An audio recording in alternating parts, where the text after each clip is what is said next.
Available. Thank you all for joining us. Mr. Allister, we'll come to you first as MP for the area, and I also understand you're under a bit of time pressure for us this evening. The Chief Constable has said in his interview with View from Stormont tonight that now is not the time to politicise what has been going on, but that is exactly what has happened, isn't it?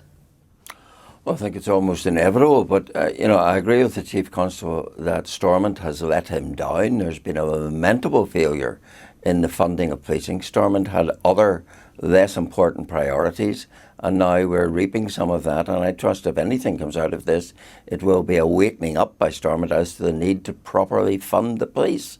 As to what happens hereafter, we cannot just shrug our shoulders and move on. I'm glad the violence has subsided. I trust it remains so. But government has questions to answer.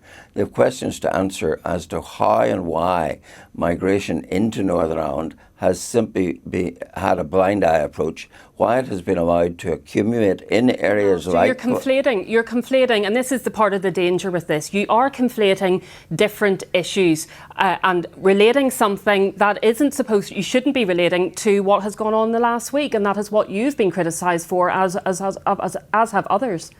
Oh, so you're going to answer the questions we always ask them.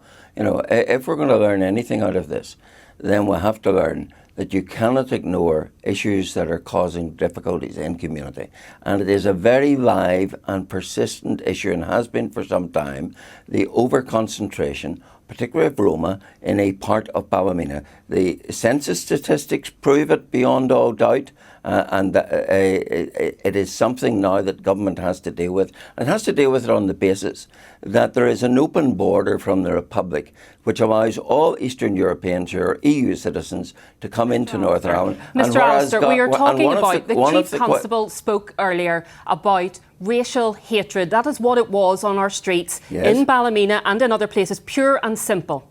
Yes, and the Chief Constable has a duty, like the guards. If you're travelling from Northern Ireland to the Republic, you will regularly see the guards pull in minibuses and check the credentials, the visas, the passports of those who are passing into the Republic. You never see that coming into Northern Ireland. And that is how we've had a build-up of legal and illegal immigrants into Northern Ireland. And anyone who wants to bury their head in the sand... Very small, Mr. Allister. I think when you look at you think that's very small? Let me give you some figures.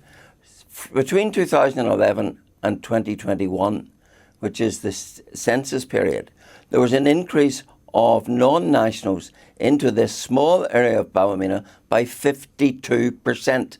Those figures are already out of date because that was 4 years ago. And that has continued. And it's continued with the busing of Romas from Dublin to Ballymena. Now, I know the area. I represent the area. I'm not going to close my eyes to that. But let me be clear. None of that justifies violence or the threatening of violence. One of my biggest regrets in this is that the focus has been taken off the fact that at the heart of this was a young girl who was seriously sexually assaulted. And she's not the first one. We had some people charged last year with organising prostitution from that area.